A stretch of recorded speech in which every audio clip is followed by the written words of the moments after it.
आत्मा बेचैन है, वो जानना। वो कैसे जानना है, वो किस रास्ते से जानना है, किस विधि से जानना है, और कौन सी ऐसी चीज है वो उस तत्व को जानने में हमारे लिए सहायक होगी, गॉड नोज होंगे। तो अपनी प्रयास है हमें जारी रखना है। क्या पता किस समय भगवान की कृपा हो जाए, किस बात से कृपा हो जाए, किस भाव से कृपा हो जाए, God knows, you never know. अपना ठीक है, रास्ते पे चल पड़े हैं, चलते रहेंगे, और रास्ता हमने जरूर अच्छा चुन लिया है, इसमें कोई दो राय नहीं। और भगवान की कृपा रही, धीरे धीरे जो ये शिक्षण है, टीचिंग्स हैं, इम्प्लीमेंट करने की कोशिश करते रहेंगे, और थोड़ा थोड़ा करके डिटैच होते रहेंगे, तो नो डाउट एक समय आएगा जब वो when the knowledge will dawn on us, and I'm sure about that.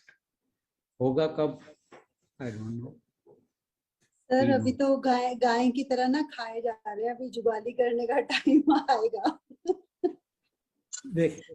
देखो भगवान में विश्वास। अभी तो ये है कि जितना एटलीस्ट जब पता चलता है तो तभी तो फिर जान आगे उसको करने की भी इच्छा होती है ना। अभी तक तो इतने हम महान है कि हमने अपने शास्त्रों को कभी उठा के देखा भी नहीं, वो तो आप ही हैं जो हमें इतना कुछ बता रहे हैं, या परमात्मा आपके यहाँ पे बात रहे हैं।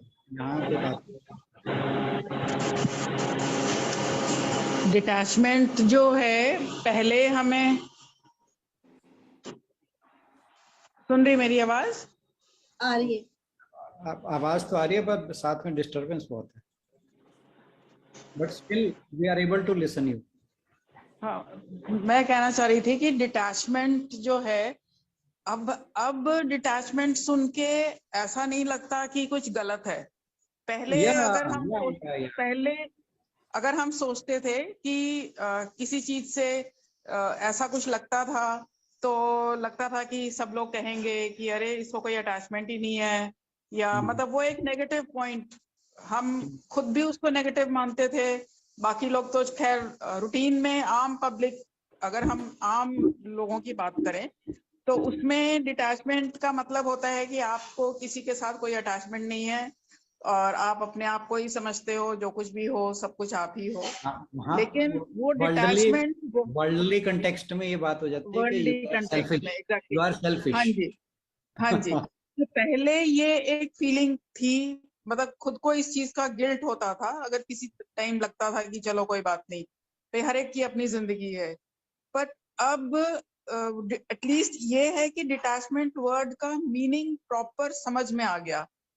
तो अब अगर वो फीलिंग आती है तो उसमें कोई गिल्ट कॉम्प्लेक्स नहीं होता है, किसी तरह का कोई गिल्ट कॉम्प्लेक्स नहीं है। और वो एक लगता है कि ये एक अच्छी बात है कि एटलीस्ट चलो ज्यादा अभी कुछ नहीं तो कुछ तो शुरुआत हो ही गई ना। मतलब कुछ इतना सुन रहे हैं, इतना पढ़ रहे हैं, तो इसका कोई बेनिफिट शायद यहीं से धीरे धीरे ऐसे ही शुरू होता होगा। तो कम से कम एटलीस्ट एक शुरुआत होगी, जब शुरू करेंगे तभी आगे चलेंगे। मतलब एटलीस्ट वो चीज हो गई। बिल्कुल सही कहा, वो चीज हो गई। हाँ जी। और दूसरी बात ये है कि जब आपके मन में, दिमाग में, या इंटेलेक्ट कहना चाहिए एक्चुअल वर्ड, जब आपके बुद्धि में ये बात आ जाती है ना, फिर आप छोटी छोटी बातों पे कहीं ना कहीं उन्हें इम्प्लीमेंट भी करना शुरू कर देते हैं। और ये सब सटल वे में होता है, आप इसको डेलिबरेटली नहीं कर पाते, सटलिटी में ये अपने आप हो रहा होता है। And after some time when you look back, तो आपको लगता है अच्छा ये चीज तो मैं कर पाया या कर पाई, तो फिर बड़ा आनंद आता है। हाँ जी, एंड मतलब it becomes a part of your life, like थोड़ा habit, a part of your habit. तो वो आई थिंक बेनिफिशियल ही है एट द एंड। हाँ जी, हाँ जी। नहीं, मेरा मतलब ये है कि ये हमारे जो सबकॉन्शियस माइंड है ना, उसमें धीरे धीरे इम्प्लीमेंट होना शुरू हो जाता है, और कई बार हम उस चीज को नोट नहीं कर पाते। हम कुछ टाइम के बाद जब उसको इवेलुएट करते हैं ना, फिर लगता है हम मतलब अपने एफर्ट से वो नहीं करते कि हम डिटैच हो रहे हैं, but after some time we look back, तो हमें लगता है हाँ अच्छा जी, ये हम कर पाए, तो फिर कर लगता पाए, है exactly. On the right path. हाँ जी, हाँ। हाँ जी, हाँ जी, हाँ जी। तो ऐसी बात नहीं है, सुनते हैं समझते हैं, और जब सबकॉन्शियस माइंड में जाता है ना फिर इम्प्लीमेंट भी होने लगता है।